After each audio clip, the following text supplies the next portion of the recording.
Can we have a conversation about something? I'm not sure. Let's find the fuck out.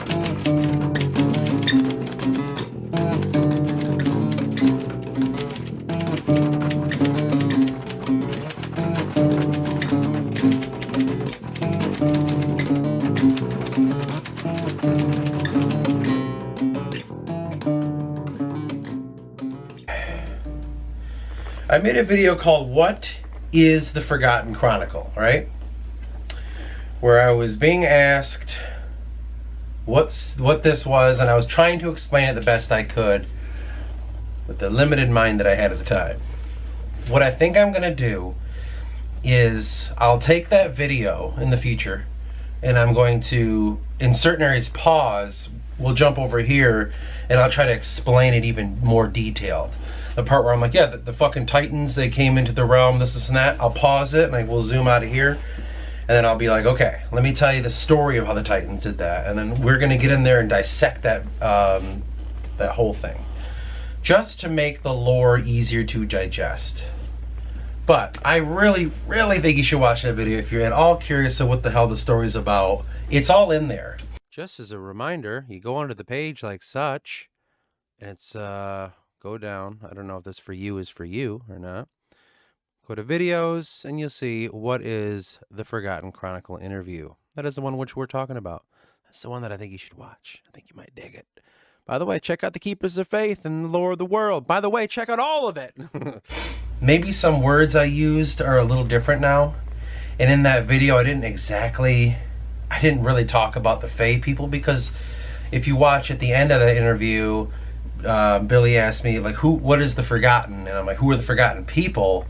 At that time, I didn't figure it out yet. I was still, like, searching through all the fucking journals to see what I could uncover. So we'll get to that. I'll make that video probably next week. Now. What I do want to talk about is, as we explained in the video previous to this, I was talking a little bit more about this place, this other realm, this memory of God, this realm of God's mind. Now, I've been playing with a lot of things, and I've been doing a lot of research, and what I've been noticing is when it comes to mankind and their connection with a creator, that to me is super crucial. And in that investigation, that's where I wanted to begin the idea of how can we use some sort of travel system within the book. I debated on it for some time, like, you know, I could go this fantasy bullshit and say, you know, this magic is this and that, or how they use their powers or whatever. There's a lot of fantasy out there that kind of doesn't really explain it, or it does. For me, I was like, this isn't good enough. If I need to explain how in this realm magic works, well, I have to get to the core of it, and that core would have to have something to do with their creator. And from that point is when I started to unravel the story in a sense of like, well, who created the creator? And what is the creator of mankind's job? What was he supposed to do? And that opened up the whole story of the Titans, the Aeon, and all that previous shit. Well, again, we'll get more into that down the line. Just watch those videos over and over again until you can kind of nail it in your head. But this place, this mind of God, in a sense, the way I'm working it is this. In order to travel, in order to make your way through the realms, which is incredibly crucial to the story, you have to go through the realms. If we have to do that, how do we do that? And that part right there, it's not just a simple, like, you know, it's magic, it's imbued in you and you can fucking do this. Like, in my mind, I had to work with how everything is falling into place. And it begins with fragmented ideas spread throughout all of my works. Here's one that I wrote when I attended a Bible study about I don't know, almost a year ago maybe. The Son from the Father, in which the Father is the chosen of God. I believe this would be that the Son is under the understanding of the Father's understanding of God. The Father is created by God, in which he is chosen as the prophet for what is intended to be said by said Father. From that point, the now voice of God is carried through the Son. Now, from that point, God goes through the family. So, in understanding the way that we can use this magic in this book is to say, like, okay, we have a creator and we have his created. At some point, he needs to be in communication with at least one or two of them, because he has whatever it would be, some sort of agenda, or you know what I mean? Like he's got a thing he's doing. A God doesn't make people and just goes, all right, so I'm gonna go over here now and do other fucking things. There's got to be a communication back and forth. To make that truly work, it was Jacob's idea to say, and I don't know where he, the origin of how he got this idea, probably just the way our real world works. These gods need us. We bring them power through our worship and through our keeping them in our thoughts, in a sense, and building up mythologies around them, or fearing them in a sense. What that does is it gives them power. It allows them to stay within our minds, and so the connection's always there. That connection can be withered away over a long period of time, and you can really see that amongst modern religions getting rid of what they would consider pagan religions. I'm thinking there's some sort of like, this God needs to communicate with his people. And from that point, he chooses a select few. So like he always has all his people that which he communicates with, but he chooses the select few. And I chose the idea of the Father and the Son because that's this huge thing in Christianity. The Father and the Son, right? And it seems to be if the Father, the one that God communicates to, he has him do whatever he has him do. You know, you think of Moses, you think of some of the other fucking guys, the other prophets. He's got some sort of goal with these motherfuckers. But it's the Son's understanding from the Father that my dad does this because of God told him to, in which he determines what it is this relationship is with God on his end.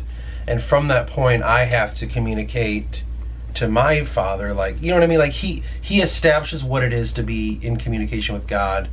That goes into the family, and it's up to the Son to carry that forth. Now, we're going to get to the mind of God thing here in a minute. When we're in communication with him, we're allowed within some sort of sphere, some sort of, I don't want to say barrier perhaps, or realm. I can't quite discern exactly what it is at this point. But we're always in this communication with this creator. That point from which we are communicating with him, it's at the end of the day, it's all what the creator wants. Whatever he's trying to do. If he's trying to destroy another god, or if he's trying to bring his people from a certain point, you think of Exodus, he's got some sort of goal that he needs to work with through the people. Now, this mind of God, I don't know if it's exactly blasphemous or not, but there is some sort of transcendence of thought that we must go through, and that's what I called the dark dream. That's what I called this process that the Inaki used to have, being swallowed by the beast and being reawoken in this other realm. I think that there is doorways that allow us through to these places, whether that just purely, the doorway could be, as I was saying before, not like I open it and all of a sudden inside there's like a whole new world. It merely could be a place which is more of a, for our mental construct of opening portals. So you think of like temples, or you think of, in Ireland, all those ancient, whatever the fuck they were considered, monuments, or like Newgrange and Noath and Douth, I think, are the other ones. These places that really work with the equinoxes and the light, and they don't really know exactly what it was for, but somehow the solar equinoxes and the sun traveled down the passageway and lit up the end. Like there was obviously more to it than that, but there must have been some sort of mental doors that had to be opened for us in order to communicate or to do something else with these gods. They will always choose you, but if they start to float away, if they start to fall out of favor in one form or another, I believe that maybe these places that were established allows for almost a direct communication through your mind. So you enter this temple, you enter this, I think they used to call them the temple of life. So it's like a dead being that you have to animate. This temple is. And once animated within this being, it becomes a sort of vessel that allows you a certain amount of transcendence in order to establish some sort of communication with those above you. Well, I'm thinking in my book, we're going to go back to, that's what this other place is. That I'm starting to establish up in the mountains, this floating city. Within that is this portal that was closed long ago by Odysseus. Because there was darkness coming from that place. And then Eris has to be the one that reopens it, right? Because he's the hero. It's the book, it's the story. You know, obviously he's going to be the next one. So we have this doorway that we need to open again. And I was saying like, oh, it's this dark place. It used to be illuminated, but now it's not. They established long ago the keepers were there, these ancient priests. And there was a most holy place indeed. And there was these doorways that allowed transcendence into certain realms. Because beyond the world of the book are the multitude of realms that exist. Like hundreds of thousands, I don't even know how many there are. Through different ones are different, I don't even know how to explain, like maybe levels of understanding. Levels of reality, even dimensions perhaps. There's a dimensional aspect to it. That's the point of this place. And for me, it's like, okay, that was made. How do I translate to real life? And the thought process of translating it to real life would have been the temples of life. These I don't want to say dead, but these beings that these buildings represent that must be animated and allow transcendence of mind and thought. Because at the end of the day, when it comes to like humans and the way we think and religion and spirituality, it's always about this transcendence. It's always, we need to communicate with something higher than us. And it depends on where we are in our world, but I think there's levels of frequencies that we can float in. And these frequencies you can move back and forth between. Some days you're a little higher than other days. Some days you fall all the way to the ground and your base level. I think that the difference of these frequencies allow you to, like a radio, tune in to whatever is upon that frequency.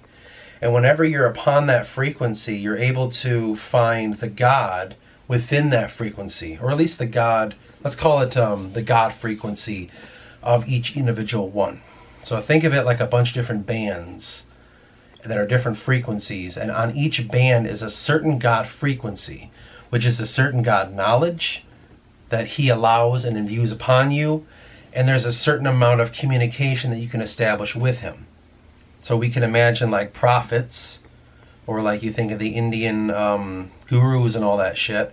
They're upon higher frequencies because they can almost communicate directly with the Creator. My thinking is these places in our real worlds represent some sort of realm that we can kind of fix the bands. We can kind of tune ourselves. Kind of like the idea of through knowledge we gain. So if we're gaining through knowledge and we're tuning on these bands, we can establish our frequencies in different areas. Now we go to the book and I say, well, that's what this dark place was.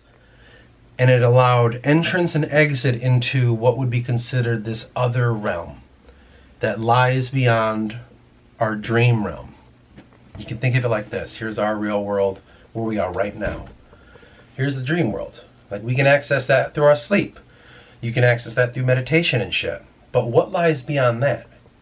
That right there is the crossroads doorway to the multitudes. Now, because of that, it is easy for one to walk in there in the dream realm when it comes to like translucent, I almost called it, when you have lucid dreaming. You can kind of, walk and communicate and do shit. Like if you channel yourself in the right way, you can enable yourself to be, how would I word that? You can just fuck with the dream. You know what I mean? What about what lies beyond that? What controls what's beyond that dream besides the chemicals in your mind? That's merely just an understanding of the process that lies beyond it. Don't just think because of it's in your mind, that's where it stays. And don't just think because your mind's yours, it's nowhere but here, like it's everywhere. It's the multitude of doorways and the understanding that there are many roads traveled to get to the highest place. The reason that the Irish, and we could say consequently all the certain Celtic groups, believed in this other world, and they almost had their own individual sets of these kind of temples that allowed this sort of transcendence, I think, must tell of a story of either accidentally or on purpose us moving into said other realm. What's the purpose of us even being there? And so I go back to the book and I say, well, there was this giant war between gods, and it was the war between the Titans and the Aeon, and they fought each other and shit. You think of like the Tuatha Dé Danann and the Firbolg, even though those are like regular people, as far as I understand it. You think of the war between the Titans and the Greek pantheon. You think there's probably a multitude within a bunch of different fucking mythologies. Well, why is that? So from what I understood, I was like, well, there's this power struggle. Each one wants a different thing upon this world. Why? So for me, I created the whole backstory of the Titans. And again, we will get into that backstory. I will read it and you will be fully in the know of this shit. But from that point, they wanted something different than the Aeon wanted. And they fought each other. Now, in fighting in the other realm, I thought, well, they're not just going to be physically stabbing each other upon a battlefield. That's the metaphor in which they fight. The battle really is this deep psychological, like, fucking psychosis, in a sense. This, like, how would you word that? It's like they're wizard fighting in their minds. This weird telepathic, telepathy or whatever the fuck. They're fighting that way, and there's this even match. And they're doing that in such a faraway realm that it's almost like their creation, which would be kind of us, is slowly dissolving away from them, and we're becoming our own creators. I mean, you see in the real world all the time with technology and shit, and with the robots and the AI and all that futuristic shit. Like, that's us, blasphemy, like, doing what we shouldn't be doing, I think. So in that sense, if the gods have abandoned us, well, they're too busy fighting, I think that there are a few that have some sort of hold on this world, and we can clearly see it. One of them apparently is the Jewish God, and whatever, he's different than this other God of Christianity and Muslim. Like, we all claim the same God of Abrahamic faith, but I don't know, man. I think these are entities at war with each other. Entities that we don't really want any part of. Now, that is the main play that's happening within my story. It's like I kind of looked at the world in a certain way, and I said, well, this might be what's going on. We have a multitude of gods fighting. They tried eliminating the old gods. The old gods turn into these lesser beings, which the Irish would call fae, fair folk, fairy folk, and a couple others. That's just one people's understanding of it. I know the Germans had their own and other people's, but I'm not a scholar in this shit. I just think these old gods fell away, and there's this weird, strange battle that they're having that we're kind of caught in the middle of. But at the same time, we've been forgotten. That's why we're living our shitty little lives down here, and we're in the realm of man. So just like in the book, the realm of man has become this barrier. And what that does is it keeps out this divinity. It keeps out this natural order. So the natural order is like anything else. You look out in the fucking world and you see the green grass, you see the trees, the wind, all the little plants. Everything seems to be working in this kind of symbiotic relationship, this whole world. And man comes along and we're almost so separate from it. I think the reason that we're so separate from it is because we're becoming our own creators. And eventually that's some sort of transcendence into whatever being that we will end up turning into. And this kind of like the process will repeat. So for me, it's like, well, I look at the Aeons and the Titans again, and I say, well, that must be what have happened to them. They transcended into their own creators, and now we have another fucking layer.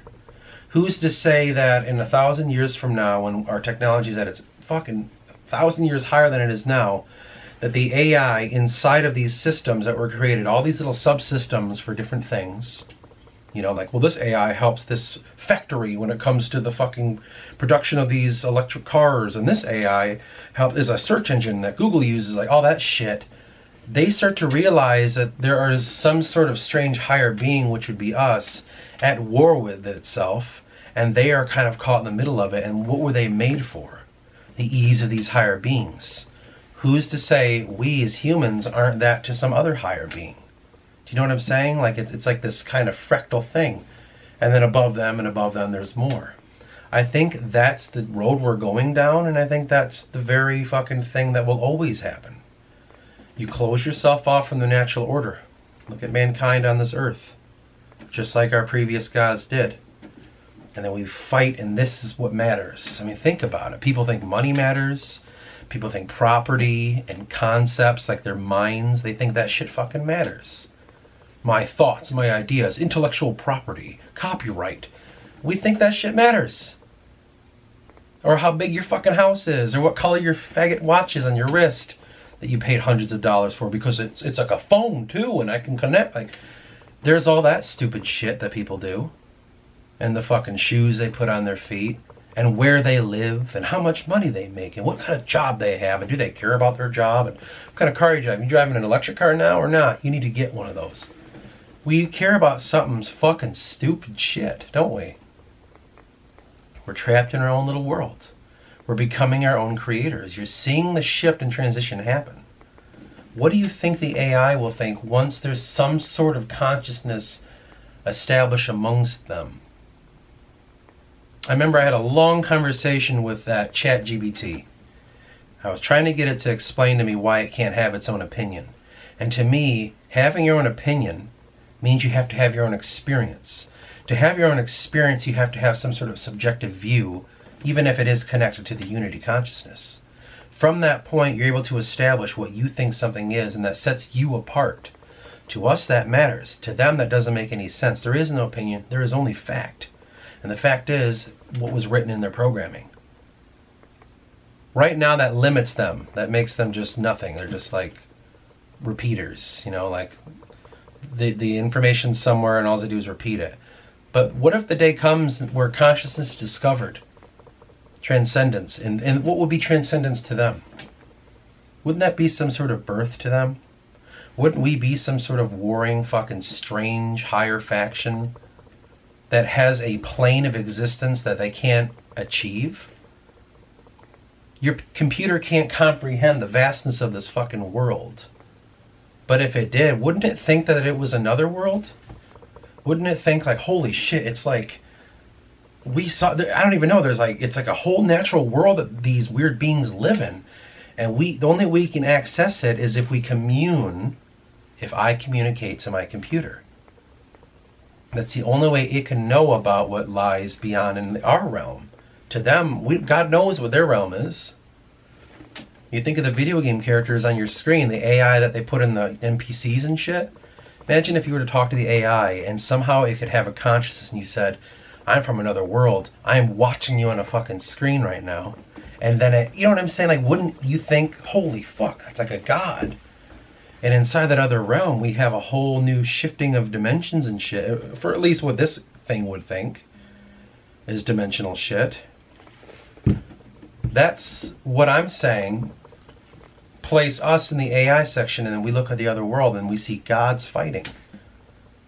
Just higher beings, and we can't comprehend it because it lies outside of what they put us in. And all we can do is create stories. Try to make sense of it all. So again, I think when it comes to wrapping all that into the mind of God, well, to transcend for us into them, just like the AI into our world, it has to enter through the mind of its God.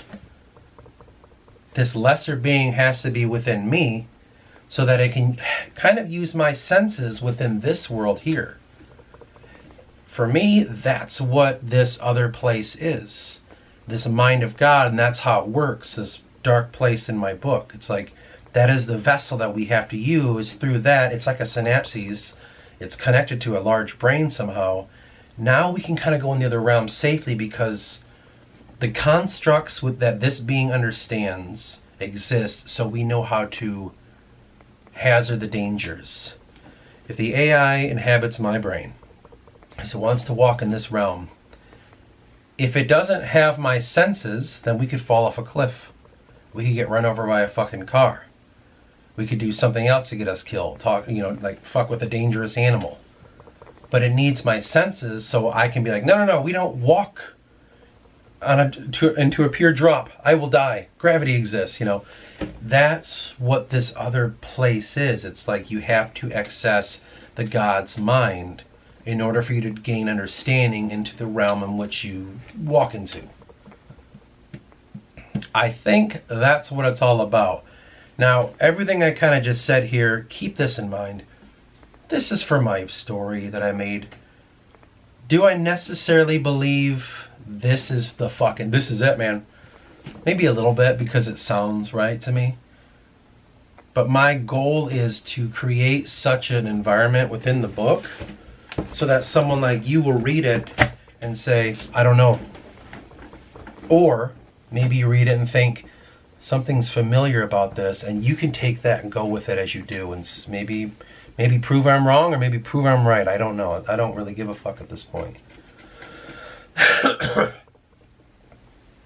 That's kind of the goal that I have, and at the end of the day, to close this video out, I think that's what this world's about. And when I say this world, I mean my world, my book. But that's kind of been what I've been after for the past week and a half or whatever the fuck it's been that paused me in the writing since January 24th. So however long ago that was.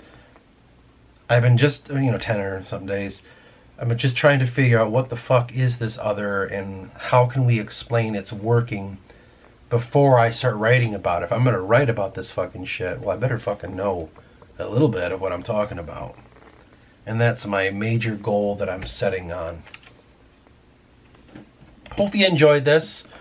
Hopefully some of that made sense. If not, just re-listen to it. You listen to it enough, shit'll click. I guarantee it. That's the only way I learn shit. And I'll see you in the next one.